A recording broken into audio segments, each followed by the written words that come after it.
Ed, for today personal tip, ang aking personal payo for today, karugtong ito ng personal tip ko kahapon no, pagdating sa credit card. So, ito na yung pangalawa.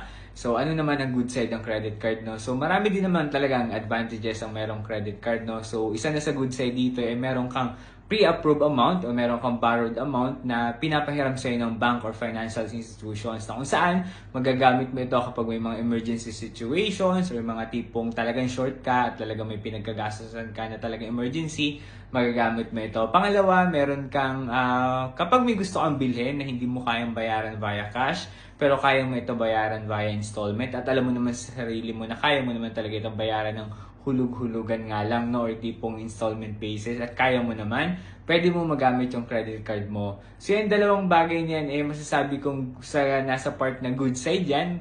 Yun nga lang, kailangan mo pa rin i-monitor, no, kung yung paggagamitan mo ba talaga ng credit card mo importante. Kasi kung hindi ito importante at hindi naman talaga kailangan, mabuting wag mo na lang gamitin yung credit card mo, no? Kasi syempre, again, utang pa rin naman yan at babayaran mo yan sa susunod na buwan. Okay, yun lang yung second na personal tip ko pagdating sa credit card. Yung pangatlo, pangapat, at panglima sa mga susunod na araw. Kung nagustuhan mo tong video na to, baka pwede pa-like and share at pwede mo rin palang i-like and follow yung FB page ko na Ed for Today at pwede mo rin ako follow sa TikTok at i-subscribe sa YouTube. Yun lamang. Salamat!